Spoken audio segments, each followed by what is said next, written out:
muslimat sekalian, satu hari Nabi SAW memuji. Cuma saya tak ingat bentuk pujian yang Nabi sebut terhadap isteri baginda Nabi SAW. Saya tak ingat bentuk Nabi puji, tetapi Nabi memuji orang yang terawal, lebih kurang begitulah, masuk syurga adalah orang yang paling panjang tangannya. Tangannya paling panjang.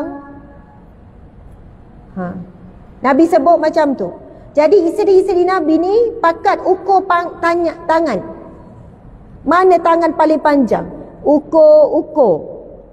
Mana tangan yang paling panjang? Sebab Nabi kata antara yang terawal akan menurutiku ataupun akan masuk syurga macam itulah. Yang paling panjang tangannya. Kemudian barulah setelah itu Nabi jelaskan. Baru isteri Nabi faham apa maksud Nabi yang paling panjang tangannya, iaitu yang paling banyak bersedekah. Yang paling banyak bersedekah iaitu isteri Nabi yang bernama Zainab binti Jahsy. Zainab binti Jahsy antara isteri Nabi yang sangat pemurah. Isteri Nabi Zainab ini meminta dengan Nabi untuk bekerja.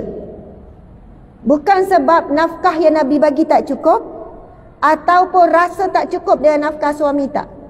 Tapi minta izin dengan Nabi untuk bekerja, mencari rezeki untuk bersedekah. Subhanallah. Ibu-ibu, muslimin-muslimat dimati Allah sekalian. Umur isteri Nabi ni bukan muda, sebaya ibu-ibu sekalian. Umur 50, 60, ada yang lebih tua daripada Nabi.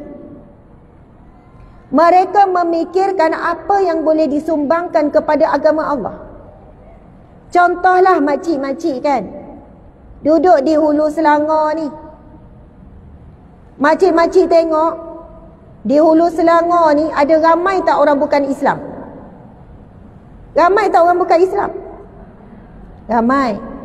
Saya nak tanya, ekonomi di kawasan Kuala Selangor, Hulu Selangor ni dikuasai oleh orang Islam ke orang bukan Islam? Dari segi perniagaan, orang Islam ke bukan Islam? Orang Islam. Pergi bandar tengok. Dulu saya selalu datang juga. Ini Hulu. Dengan Sekincan berapa jauh? Saya jauh dengan Sekincan. Itu Kuala Selangor, ni Hulu Selangor. Maksudnya dia lain-lain dia pecah. Tetapi ibarat kalau Sekincang Kuala Selangor, dia lebih kuranglah dengan Hulu Selangor ni. Lain. Oh, ini menuju ke Gentiana. Bukan maksud saya macam mana ya. Okay, kalau KL tu KL lah, faham tak? Selangor tu Selangor, kawasan bandar. Maksudnya kawasan luar bandar yang hampir sama ke? Itu maksud saya, faham? Dia ada bandar kecil. Kan kalau Kuala Selangor ada bandar kecilnya. Dan saya selalu pergi sana sebab dulu kakak saya duduk Sekincan. Jadi saya tengok ekonomi di situ, kedai-kedai di sini pun dikuasai oleh orang bukan Islam. Ini bukan cerita nak resis ni. Faham? Dan kalau kita pergi kedai-kedai lama, masih lagi orang-orang lama, toke-toke yang dah tua duduk kat kedai lagi, betul tak? Bukan dia orang fikir nak rehat, nak pencen, nak duduk saja-saja, tak. Mereka masih duduk di kedai memastikan perniagaan berjalan dengan baik. Kadang usia kedai 40 tahun, 30 tahun, toke tu duduk lagi kat kedai. Walaupun dah turunkan pada anak, anak dah jadi toke yang bapak ni duduk lagi. Kalau saya pergi nilai, pernah satu hari saya nak cepat segera nak buat langsir. Memang emergency nak siapkan langsir. Saya pergi pukul 8 pagi nilai 3 tu. Sana kan langsir, karpet semua kan.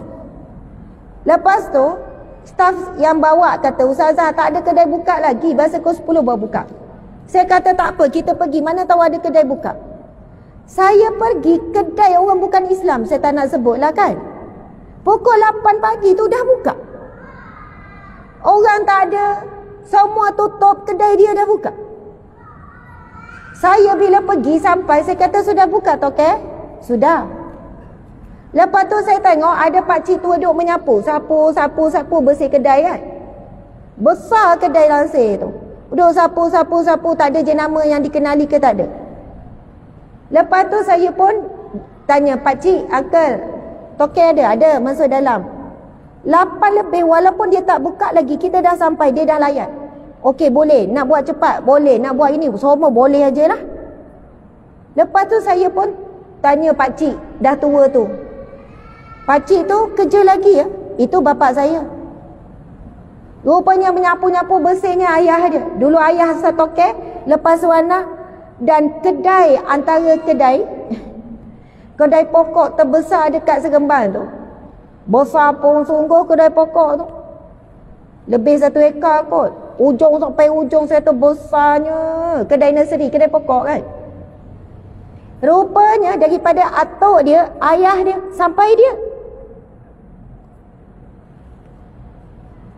Saya sebut macam ni ibu-ibu sekalian. Antara ya cara berfikir kita umat Islam ni, bila dah sampai umur tertentu, alah main cucu je lah, rehat-rehat je, tak ada buat apa, duduk saja-saja, layan pokok, layan kucing, hujung minggu pergi rumah anak, main cucu. Lepas tu nak buat apa, makcik bukan pandai apa pun. Saya datang ni ibu-ibu sekalian, bukan nak merendahkan nilai seorang wanita, bukan nak memperlekehkan apa yang wanita-wanita buat. Cuma saya nak berkongsi perasaan. Umat Islam semakin mundur, umat Islam semakin ketinggalan, umat Islam hanya banyak merungut. Merungut apa? Semua diorang belaka dah yang kuasai, semua diorang belaka dah, merungut je tak habis-habis. Hidup susah, barang mahal, itu ini. Tanya pada diri sendiri, apa yang disumbangkan kepada ekonomi ke, kepada agama Allah ke? Yang banyak kehidupan kita adalah tentang kita. Apa kita nak makan, nak tidur pukul berapa, nak pergi jalan mana, nak buat apa, semua tentang diri kita, tentang anak, tentang cucu. Seolahnya kita tak ada apa-apa dengan agama Allah, dan kita orang Islam, kita solat, dah cukup. Dan kita tahu mana-mana bahagian dunia ni yang akan menguasai adalah orang yang menguasai ekonomi. Ambil contoh isteri Nabi tadi tu.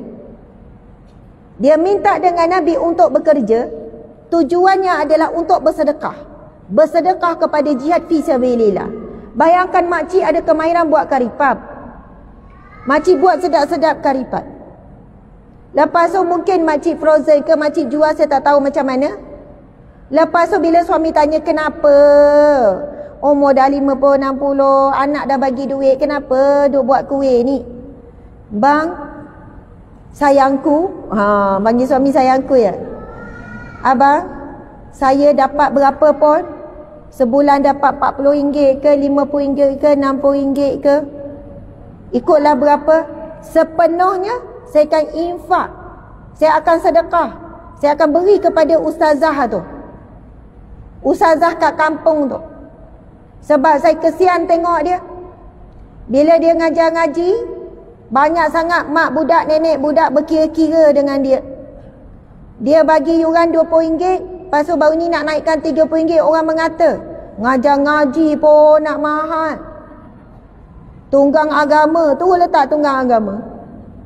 Tapi bila anak cucu nak pergi tuition, supaya dapat straight A, bayar mahal tak berkira. Sedangkan kejayaan yang akan dicapai adalah kejayaan dunia. Sedangkan akhirat, Al-Quran berkait dengan kejayaan akhirat. Kalau dalam satu kampung tu ada seorang dua ustaz ustazah mengajar ngaji anak cucu kita, nak memandaikan umat dengan Al-Quran ni, patut makcik-makcik pakat 5-6 orang, 10 orang, supaya ustaz tu tak perlu part time kerja lain lah. Tak perlu nak jual sabun, nak jual kopi, nak jual itu, nak jual ni. Makcik datang dengan kumpulan makcik. Ustaz, duduk ustaz. Oh gitu. Ustaz jangan fikir kami akan cari dana, sekurang-kurang 2,000 sebulan kami akan serah pada ustaz. Ustaz tak payah fikir nak bayar sewa rumah, pasal anak sekolah, pasal bayar kereta, kami akan ni. Ustaz fokus kepada mengajar anak-anak kita ni Al-Quran. Pastikan diorang ni belajar semayang, tahu maksud dalam solat, mahir sekian-sekian. Kalau ada kumpulan wanita yang hebat macam ni menyokong gerak kerja dakwah, Jihad fisabilillah macam ni, ustaz ni akan berkembang jadi macam mana? Dia ada pula ustaz bawah ustaz. Ustaz ni akan kata apa? Okey ustaz, pergi rumah ke rumah, cari mana anak-anak yang belum pandai ngaji, belum pandai solat. Tapi ustaz, ada jauh, saya tak ada kenderaan. Tak apa, nanti saya bincang dengan kumpulan makcik kilauan emas tu. Sebab makcik ni sedang berkilau-kilau ni, dia menyumbang kepada agama Allah ni. Makcik, saya ni ada seorang ustaz ni pandai ngaji ni, belajar tahfiz, tapi dia tak ada motor. Saya nak minta dia angkut pelajar jauh sikit dalam kampung supaya bawa datang mengaji Quran. No worries. Oh, makcik jawab terus, no worries ustaz. Don't worry ustaz, settle. Makcik ni pun pakat dengan kawan-kawan, kumpul belilah motor, hantar terus. Oh, ini hebat.